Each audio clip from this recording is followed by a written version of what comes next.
마태복음 27장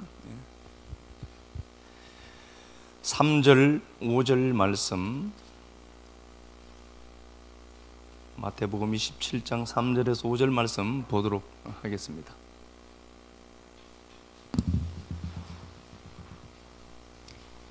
그때 예수를 판 유다가 그의 정죄됨을 보고 스스로 뉘우쳐 그 은 30을 대제사장들과 장로들에게 도로 갖다 주며 이르되 내가 무죄한 피를 팔고 죄를 범하였도다니. 그들이 이르되 그것이 우리에게 무슨 상관이냐.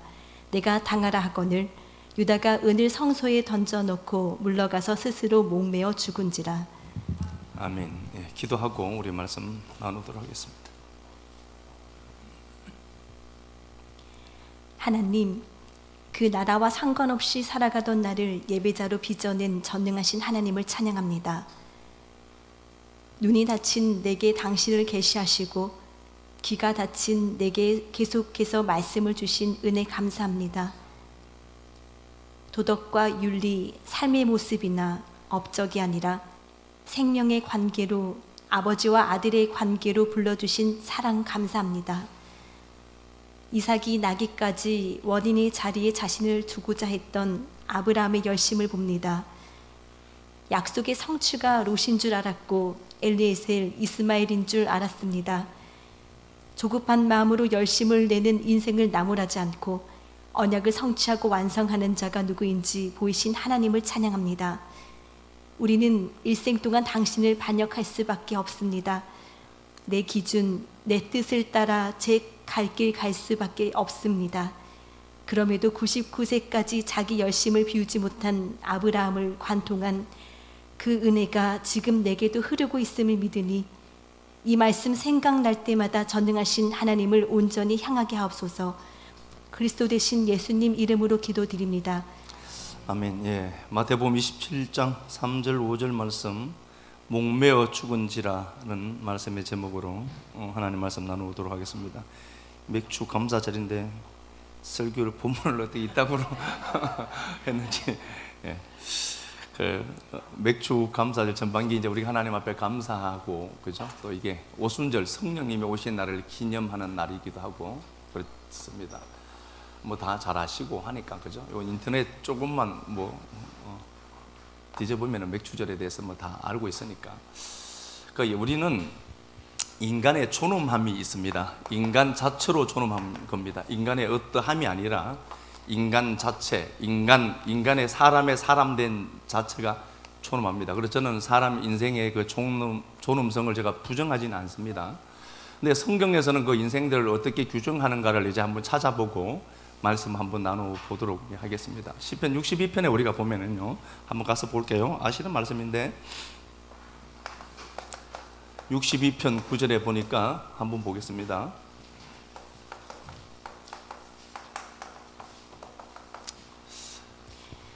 아 슬프도다. 시편 62편 9절 말씀입니다. 아 슬프도다. 사람은 입김이며 인생도 속임수이니. 인생도 속임수다. 이게 카자프라는 단어예요. 이게 거짓이다 하는 단어입니다. 인생이 속임수다. 맞아요. 속임수라는 단어도 맞는데 인생이 거짓이다 하는 겁니다. 인생 자체를 하나님이 뭘로 보는가 보니까 인생은 영원한 영생을 찾도록 만들어둔 하나의 도구일 뿐이지 인생 자체가 참은 아니다 하는 겁니다. 우리가 갖고 있는 몸은 영이 사는 몸일 뿐이죠. 그렇죠? 집일 뿐이죠. 그래서 인간의 호흡을, 인간들이 무슨 카운터가 되는 줄 아냐? 인생들은 다 입김이고 카자브, 인생은 속임수 거짓이다, 이렇게 되어 있습니다. 또 봅시다. 저울에 달면 그들은 입김보다 가벼우리로다. 입김보다 가볍다, 카운트 안 된다 하는 거죠. 인생을 하나님이 카운트할 수 있는 게 있느냐? 없다 하는 겁니다. 또 하나 가서 보겠습니다. 몇 구절 우리 찾아보고, 야고보서 4장 잘 알죠? 14절. 야고보서 4장 14절.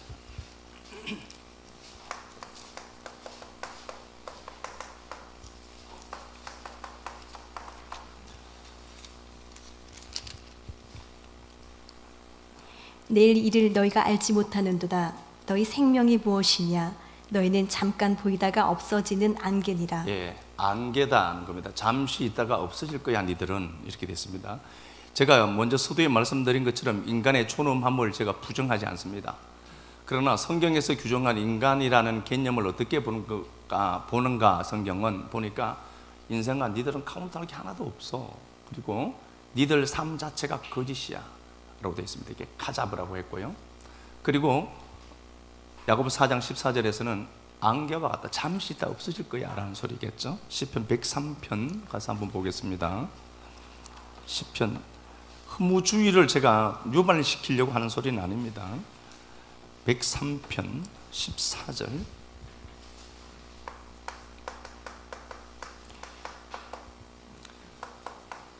이는 그가 우리의 체질을 하시며 우리가 단지 먼지뿐임을 기억하심이로다. 예, 한낱 먼지에 불과하다 인생들아 이렇게 되어 있죠. 한낱 인생들은 먼지에 불과할 뿐임을 하나님이 기억한대요. 그러면은 하나님이 먼지랑 뭘 하겠다는 거예요? 아니죠. 네가 먼지야를 발견해 가는 거예요. 그렇게 되어 있어요. 하나님이 우리의 체질을 아는데 우리가 먼지뿐이다. 15절 인생은 그 날이 풀과 같으며 그 영화가 들의 꽃과 같도다. 예, 인생이 풀이고 그 영광이 들에 핀 꽃이다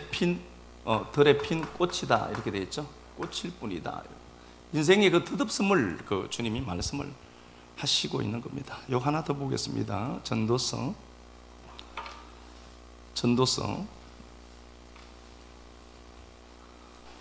9장 3절 가서 보겠습니다.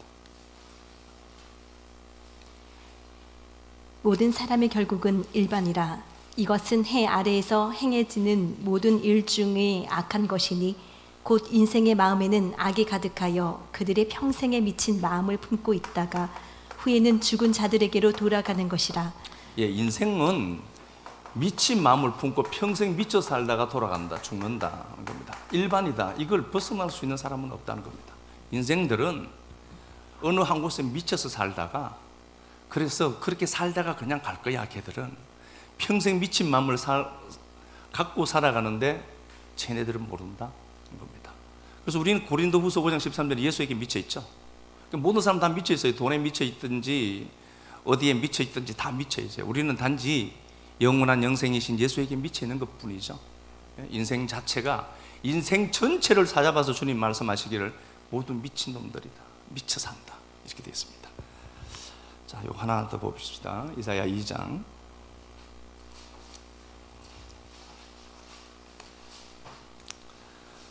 이사야 2장 22절.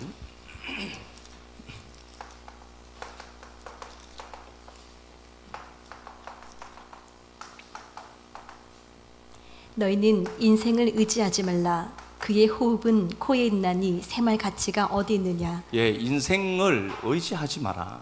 인생의 호흡은 코에 있는데 인생의 호흡이 코에 있어서 그건 샘할 가치가 없어 이렇게 됐습니다. 그건 무슨 카운트가 되니? 권능은 네가 80을 살고 100을 살고 200년을 산다 하더라도 네 인생 자체 그게 무슨 카운트할 게 있니 도대체? 넌 아무것도 없어 이렇게 되어 있습니다. 샘할 수 있는 만한 것들이 없다는 겁니다. 성경에서 몇 구절을 우리가 찾아서 보았는데 성경에서 말씀하시는 인생을 이렇게 묘사를 합니다. 니들은 거짓 인생 산다. 근데 나는 내 인생이 참인 줄 알죠? 거짓을 살고 너 금방 없어진다. 안개처럼 사라질 거다. 그리고 너 먼지야. 그리고 너는 일평생 동안 미친 마음 품고 살다가 미쳐서 살다가 모든 사람들이 일반인데 그건 네가 무피해. 그리고 너 죽는다.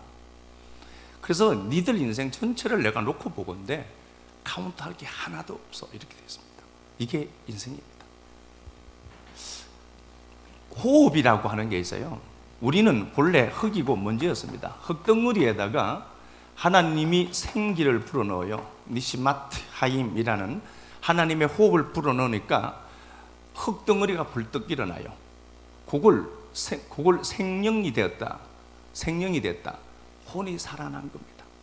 요걸 네페시 하야로 되어 있습니다. 네페시로 되어 있습니다. 네페시, 혼, 목숨이라는 겁니다. 푸시케죠? 요 목숨은 들숨, 날숨으로 이루어져 있습니다. 그래서 심심하면 코 한번 막아보세요. 여러분들은 자가 발전해서 사는 줄 알죠? 호흡 누군가가 불어넣었다 그거. 그렇게 해서 네가 그 호흡을 갖고 사는 거다. 가르쳐준 게 호흡입니다. 그러면 이 호흡을 갖고 목숨이죠. 호흡, 목숨 갖고 뭘 찾아라는 거예요? 호흡 준 자. 너한테 그 호흡을 불어넣어 준 자가 누군지 찾아내고 그거 알고 오면 된다로 되어 있거든요. 그러면 하나님이 이구능이라는 흙덩이를 하나 빚었어요. 먼지니까.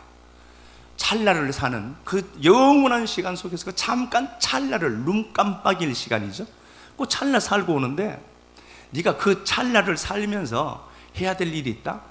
누가 너한테 호흡을 준 건지 찾아내고 와라를 설명하는 게 성경이에요. 그래서 그걸 목숨이라고 하는 겁니다. 네가 그 목숨 그거 아끼지 그거 그러면 너 잃어. 목숨의 목적이 뭐니까? 영생을 찾아내는 거예요.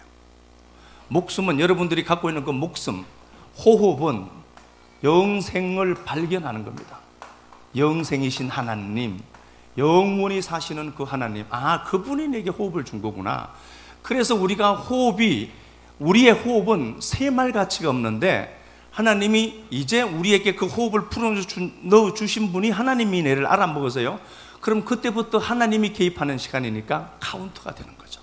그죠? 그렇게 되겠습니다. 자, 이제 본문 한번 가서 보겠습니다. 이런 상태. 제가 요 말씀 갖고 목숨까지 끌고 왔습니다. 목숨, 호흡, 같은 개념으로 한번 묶어놓고 보겠습니다. 호흡, 목숨, 호흡, 그죠? 혼, 같은 개념입니다. 근데 여기 푸시케가 푸시코에서 왔다라고 참 제가 한번 말씀드렸죠. 푸시코가 여기에 냉기입니다. 사늘한 냉기이거든요. 온기가 하나도 없는 상태라는 단어입니다. 혼이라는 단어 자체, 목숨이라는 단어, 혼이라는 단어 같은 단어입니다. 그러니까 하나님이 푸시케라는 혼, 네페시란 말입니다. 이 푸시케라는 혼을 어떻게 보는가 보니까 요건 사늘한 온기 하나 없는 냉기로 가득 찬 거다. 요거 시체로 보는 거예요. 그러면 봐요. 인간은 인간의 존엄의 가치를 찬양하고 있습니다. 그래서 인간은 사람을 죽여? 이렇게 얘기합니다. 인간은 존엄하다는 겁니다. 그런데 하나님 보시기엔 뭐죠? 먼지고 풀이고 카운터 될 만한 게 하나도 없는 거예요. 그렇게 말씀했고요. 하나님 보시기에는 이 인생이라는 이 목숨을 어떻게 보죠? 이미 시체로 보고 있어요. 푸시케라는 단어가 푸시코에서 왔으니까 이게 사늘한 냉기란 말입니다. 권능이는 쟤는 원래부터 쉬고 있는 강시야. 저거 시체다로 보는 겁니다. 마태복음 요거 8장 가서 한번 확인하고 보면 갑시다. 그럼 마태복음 8장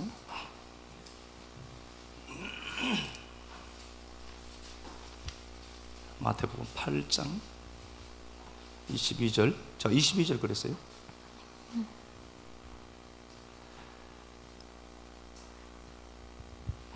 예수께서 이르시되 죽은 자들이 그들의 죽은 자들을 장사하게 하고 너는 나를 따르라 하시니라. 예, 죽은 자를 장사하게 해라 이렇게 되어 있습니다.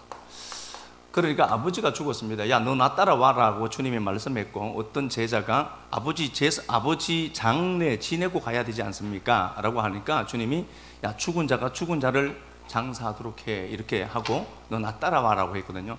근데 이건 인간 관계를 하나님이 파괴하는 게 아니고요. 여기서 말하는 장사는 1차 장사가 아니라 2차 장사라고 보셔야 돼요. 사람이 죽었는데 아버지 장사하고 와야죠. 그 정도 주님이 우리가 말하는 유도리가 없겠어요? 그게 아니라 2차 장사입니다. 유대인들은 사람이 죽으면은 동굴이죠. 그죠? 무덤이라고 하는 동굴에 그냥 집어넣는단 말입니다. 가족묘나. 그러면은 한 1년 정도 지나면 살이 부패되고 썩어 없어진단 말이에요. 그러면 그 뼈를 다시 추리죠. 뼈를 다시 이제 모아서 그걸 항아리 같은 데 집어넣어요. 요 2차 장사 얘기하는 겁니다. 이건 내일 해도 돼요.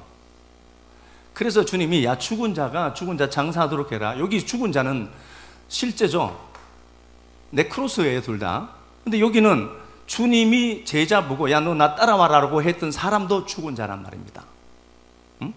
그러니까 요 죽은 자는 다른 개념이 아니라 살아있지만 하나님 보시기에는 카운트 안 되는 죽은 자들. 요 냉기 사늘한 거예요. 근데 어쨌든 요 목숨, 호흡, 이게 우리 인생입니다. 인생은 카운트 되는 게 없다. 자, 본문 가서 보겠습니다. 가룟 유다가 나와요. 가룟 유다가. 이 가룟 유다가 나오는데요. 예수님을 팔았습니다. 은 30에. 뭐 진리란 측면 뭐 이런 거 떠나서라도 가룟 유다가 예수님을 팔았습니다. 뉘쳐요. 뉘치죠. 여러분, 회개는 내가 하는 걸로 보이죠? 그렇지 않습니다. 누가복음 15장에 보면은요, 양을 잃어버렸어요. 그러면 양이 목자를 찾아오느냐? 아니요, 못 찾아와요. 양은 시야가 안 좋아요. 바로 앞에 것밖에 안 보여요. 그러면 어떻게 해야 되죠? 양이 회개하고 주인에게로 돌아오려고 하면 주인이 찾아와야 돼요. 그래서 회개도 내가 한다라고 하는데 어린 반푼을 소리입니다. 회개는 그분이 나를 찾아와 주는 게 촉발되어 나타나는 현상일 수는 있지만, 회개하자, 이건 말도 안 되는 소리입니다. 그분이 찾아와요. 누가복음 15장 탕자 얘기. 자, 가룟 유다가 뉘우쳐요. 회개는 못해요. 뉘우치죠. 그는 뉘우칩니다. 은 30을 성전에 던져두고 나와서 그는 목을 매 죽어버려요. 자기 목숨값으로 반성하는 겁니다. 그러면은 가룟 유다가 자기 목숨을 내어놓았습니다. 너무 죄송해서. 하나님이 이거 받겠어요? 이게 뭐라고 되어 있죠? 인간의 목숨은 안개고 입김이고 먼지고 풀이고 그거 카운트 안 돼 라고 했습니다. 이걸로 책임지고 싶은 겁니다. 내 목숨, 가장 중요한 이 목숨 바쳐서 당신 앞에 잘못한 것 좀 탕감받고 싶습니다. 이 목숨 받으세요. 그리고 목매인 거예요. 그런데 하나님이 이걸 카운터해서 받느냐? 안 받아요. 여러분들의 목숨 값을 하나님 앞에 내어놓는다고 해서, 야, 대견 안에 너 그럴 수 있느냐? 그거 아무것도 안 해요.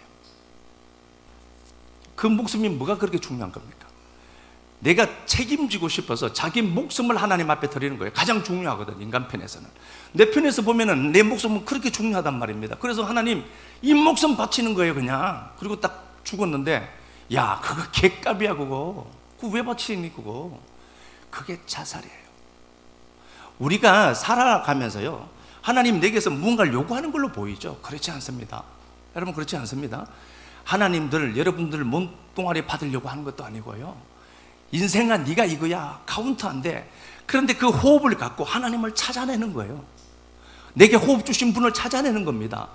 호흡, 코로 들숨 날숨 하는 이 인생이 그 호흡을 후 불어넣어준 그 생명의 출자 되시는 하나님, 그 하나님을 찾고 그걸 아버지라고 부르고 역사 속에서, 아, 이거 알고 가는 거구나, 그렇게 간 그걸 하나님이 카운트 한다니까요. 여러분들의 목숨 그거 중요하지 않아요? 그거 하나님 보시기에 그것만, 그게 뭐라고. 그러면은 제가 만약에 말씀을 한번 드렸었던 것처럼요, 제가 가룟 유다였으면은 자살 안 해요. 뻔뻔하죠. 뻔뻔해야지. 하나님, 내가 이거 아닙니까? 내가 이런 존재 아닙니까? 라고 와서 딱 엎드려서, 하나님, 그러면 하나님 눈물 주든지 뭐 콧물 주든지 막 그럼 좀 회개하는 척 좀 하고, 그렇게 다시 출발해서, 하나님 이거 안 맞는다, 이것 갖고 영원한 하나님, 싫지 않은 그 하나님, 이원론에 갇혀있는 우리가 일원화된 세계를 찾아내는 거거든요. 영원, 그 하나님, 아버지 집으로 찾아가는데 탕자가 뭘 갖고 왔어요? 다 틀려서 간 것 아닙니까? 그게 우리라니까요. 신앙은 그거예요. 그러니까 우리가 하나님 말씀을 붙들고 가면서, 목숨이라고 하는 게 내게는 존귀해 보이지만 하나님 보시기에는 카운트가 안 되는 거다. 그런데 이제 우리가 그 하나님을 찾아서요, 이걸 존귀한 인생이라고 하는 겁니다. 이사야 43장 가서 보겠습니다. 예, 이사야 43장 1절부터, 잘 알아요, 말씀. 이사야 43장.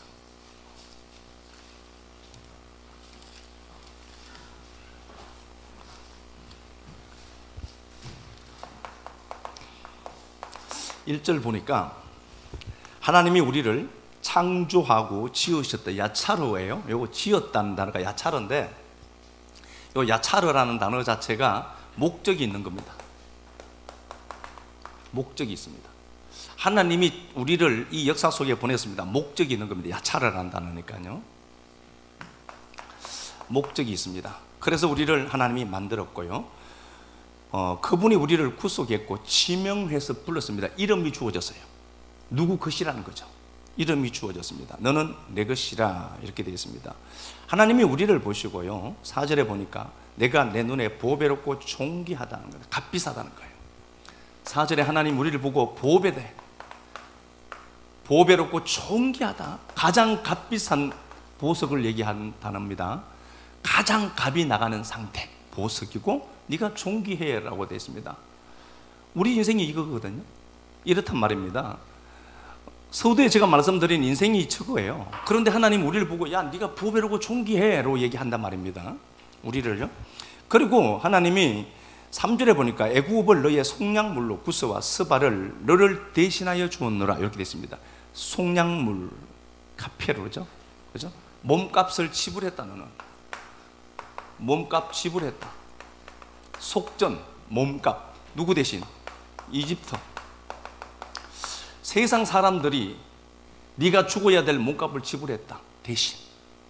그러니까 우리라고 하는 존재를 보면은 우리는 원래 이거예요. 먼지고 안개고 거짓이고 미친 인생들이었고 호흡을 하나님이 카운트하지도 않았던 인생. 그런데 야 네가 그렇게 보배롭고 존귀롭다는 겁니다. 그런데 왜 그런가 보니까 구스와 이집트를 너 대신해서 죽게 했다. 속전으로 받았다. 몸값을 지불한 게 너야 라는 겁니다. 그럼 이건 물론 하나님이 세상 모든 것들보다 우리를 더 존귀하게 보죠. 우리는 세상에서 말하는 그거 가지려고 몸부림치는데 야 네가 세상보다 더 귀해 라고 하거든요.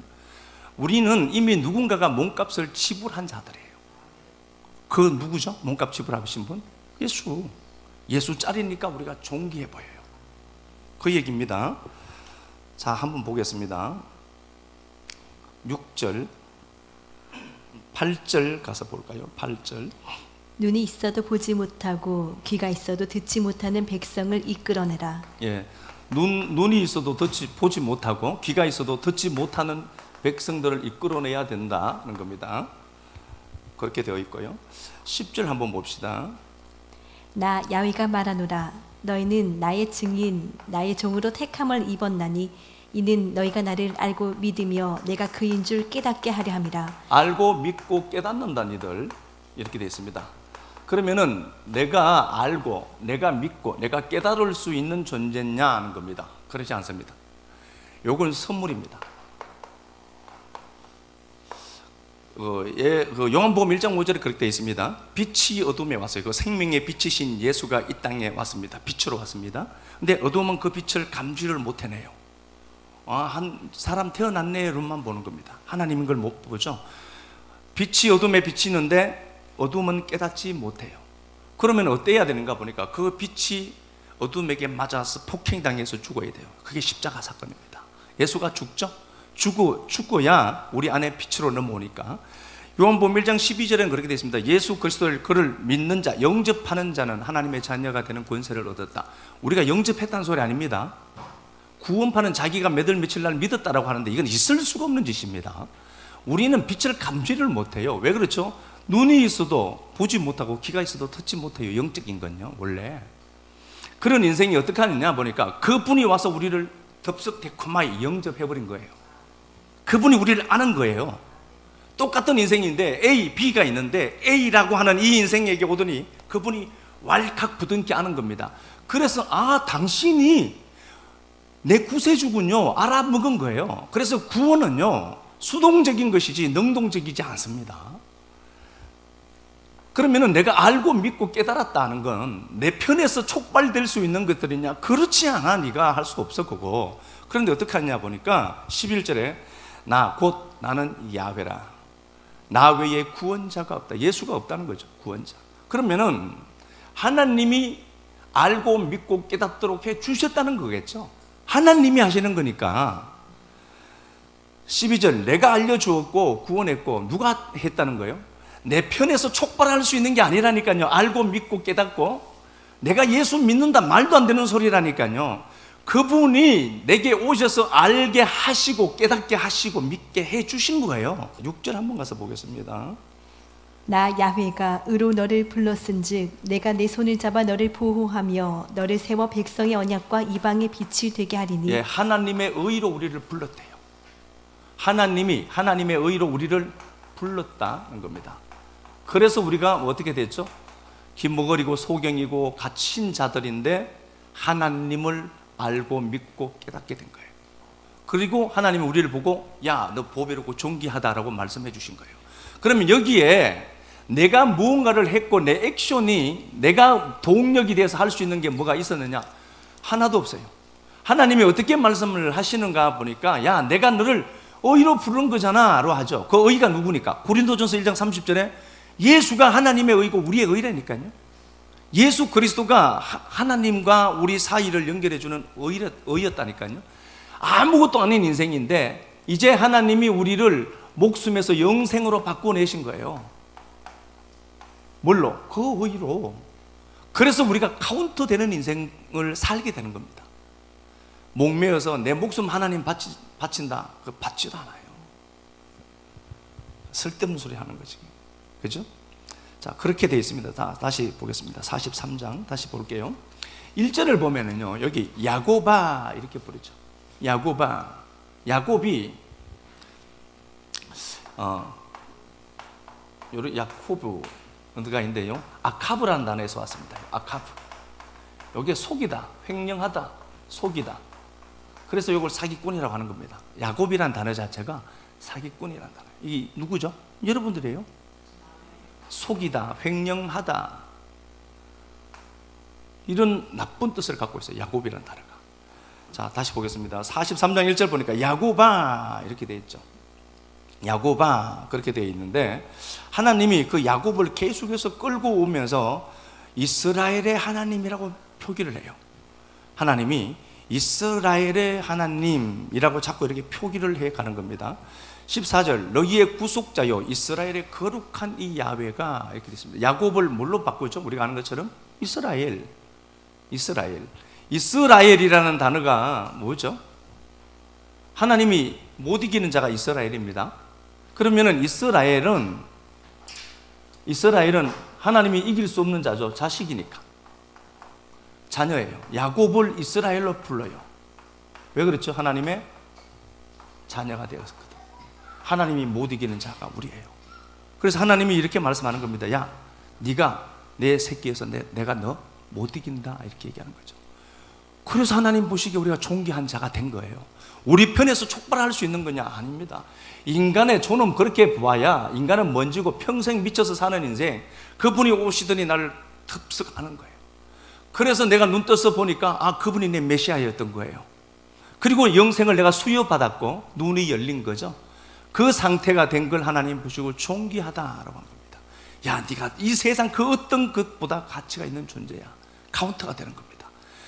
이게 여러분들의 삶의 동력이 되어야만 어떤 일들이 생겼을 때도요, 이게 갈 수 있는 힘의 근원이 되기 때문에 그렇습니다. 하나님이 야곱에게 그렇게 해요. 지금 야곱 얘기하는 겁니다. 야곱에게 그렇게 말씀을 해요. 창세기 28장에 야곱아, 내가 너를 떠나지 않고 항상 너와 함께하고 너 지킬 것이다 라고 말씀했습니다. 그런데 가다 보니까 34장에서 딸디나가 강간당해요. 지킨 거예요, 그게? 지킨 거지. 딸디나가 강간당해요. 그리고 그 야곱의 자녀들이 살인자가 돼요. 하나님 지킨다며. 하나님 도대체 내 인생에 어떻게 이럴 수 있어요? 라고 할 수 있을걸요? 그러나 여러분, 그거 하나님 지키시는 겁니다. 그렇지 않으면 야곱은 베델로 안 올라와요. 하나님이 지키시는 겁니다. 눈동자처럼 지키십니다. 이삭, 야곱의 삶에 기근이 두 차례나 계속돼요. 42장 43장에서 하나님, 나 눈동자처럼 지키시고 떠나지도 않으려 하시고 지켜 보호해 주신다면 이게 뭡니까? 내 인생이고 늘 기근에 허덕이고 이게 뭐예요? 하나님 그러실걸요? 야, 그거 내가 지키는 거야, 그거. 근데 그 기근의 끝자락에 뭐가 있었어요? 잃어버린 요셉이 있었잖아요. 우리는 선악이라고 하는 분명한 틀을 갖고 있어서 좋은 건 좋은데 나쁜 건 나쁘다라고 해요. 아니요, 그 나쁜 것마저도 야훼는 내 목자여서 나 인도하고 가고 계신 겁니다. 내가 보기에는 하나님 왜 이래요 도대체 내 인생? 그러는데요, 그 모든 것도 야곱 같은 이 인생을 이스라엘로 바꾸시는 하나님의 역사 속에 있는 한 편일 뿐입니다. 그래서 그냥 묵묵하게 가는 거예요. 시편 23편에는 다윗이 압살롬 반역을 만났을 때 지은 시라고 했잖아요. 그 고통 한 자락에 목자이신 하나님이, 그죠? 다윗을 끌고 가요.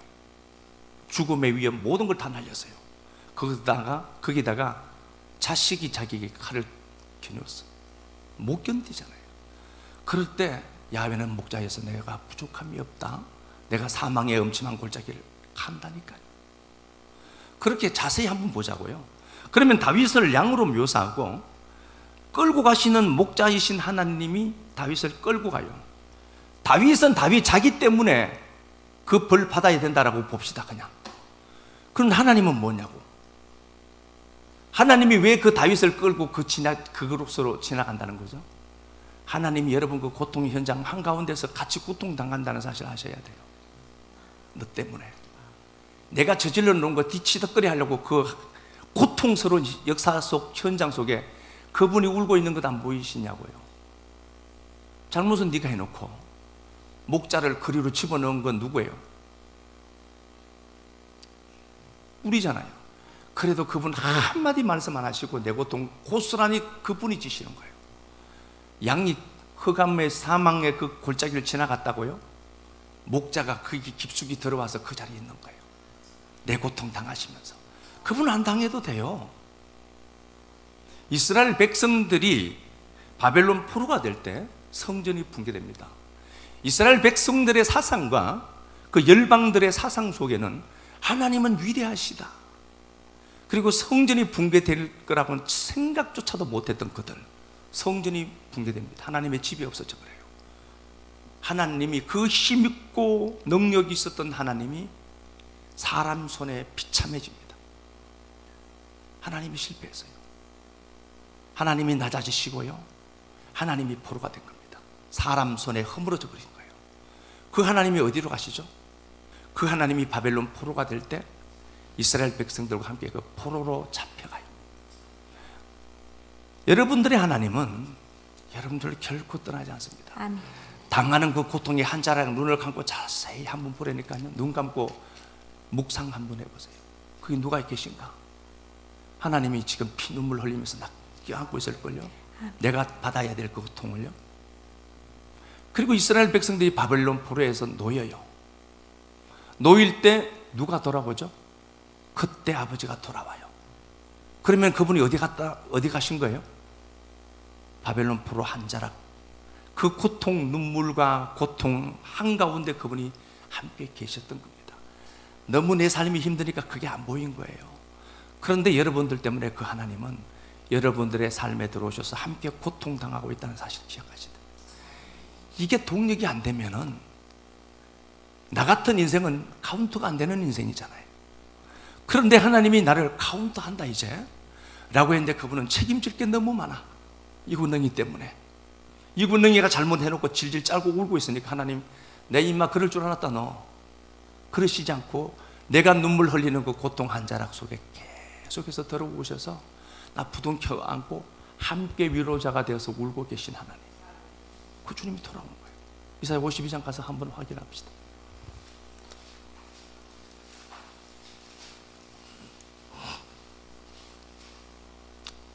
이사야 52장 1절. 시온이여 깰지어다 내 힘을 낼지어다. 거룩한 성 예루살렘이여 내 아름다운 옷을 입을지어다.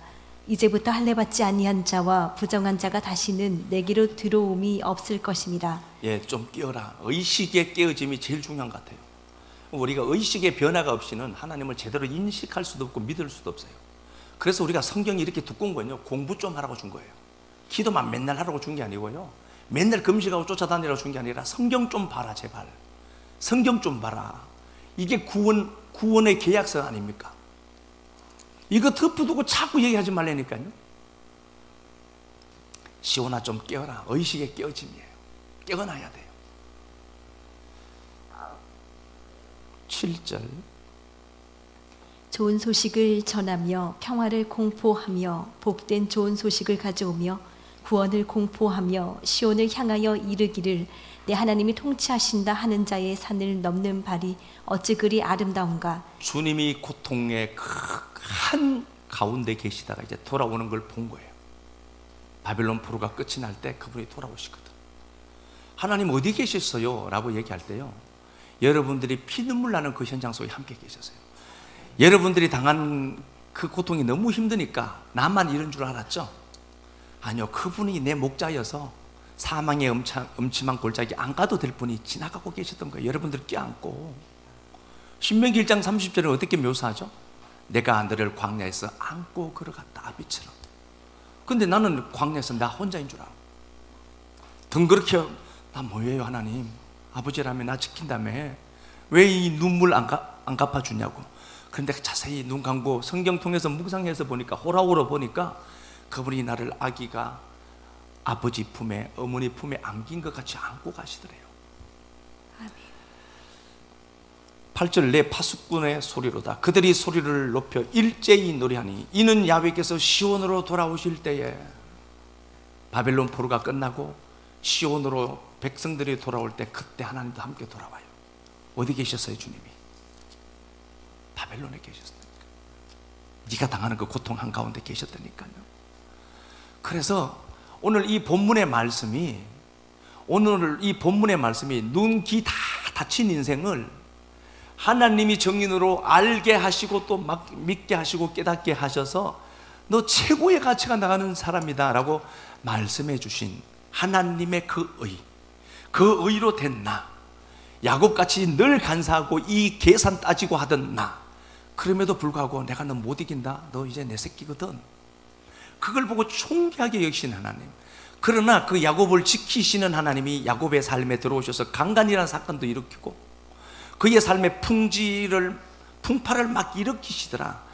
그런데 잘못은 야곱이 했지만 하나님이 거기에 끼어들어서 나 안고 보호하시고 함께 그분이 고통당하시더라. 그리고 그분이, 그 야곱이 베델로 올라와야 그 주님이 그곳에서 나타나실 수 있거든요.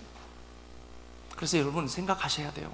너무 힘이 들 때 혼자 외롭다라고 생각하지 말고 그 죄 없는 그분이 나 같은 거 눈 멀고 듣지 못하는 거 구원시켜 놓고, 당신이 대속물이 되어서 구원시켜 놓고, 거기다 또 내 짐까지 그분이 또 지시고 고통스러워하시고 눈물 흘리시는 하나님. 호세아 한번 가서 요거 보고, 호세아 한번 봅시다. 이사야 52장 다시 제가 한번 군데군데 보고요. 5절. 그러므로 이제 야훼께서 말씀하시되 내 백성이 까닭 없이 잡혀갔으니. 바벨론에 포로가 된 게 까닭 없었던 거예요? 아니잖아요. 그런데 얘들 까닭 없이 잡혀갔다. 왜 그렇죠? 자기 새끼니까 두둔하는 거예요. 하나님 보시기에 어떻게 얘기하죠? 제 까닭 없이 잡혀간 거야. 아유, 우리 애는 절대 그럴 애 아니에요. 제가 많이 들었단 말이에요. 아유, 우리 애는 절대 그럴 애, 친구 잘못 만나서 그래요. 그 얘기예요. 하나님이 우리 편 되어주시는 거예요. 내 편 되어주시는 거예요. 까닭 없이 잡혀갔다잖아. 5절에 그러므로 이제 야훼께서 말씀하시되 내 백성이 까닭 없이 잡혀갔으니 내가 여기서 어떻게 하랴. 부모가 자식을 껴안고 울고 있는 얘기 아닙니까? 어떻게 해야 될지 모르겠다, 내가 너 때문에. 우리 편에서 촉발될 건 아무것도 없어요. 저기 아무것도 없는 그런 상태입니다. 호세아 12장 가서 봅시다.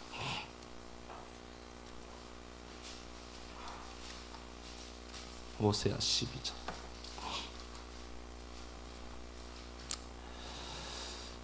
제가 군데군데 한번 읽어보겠습니다.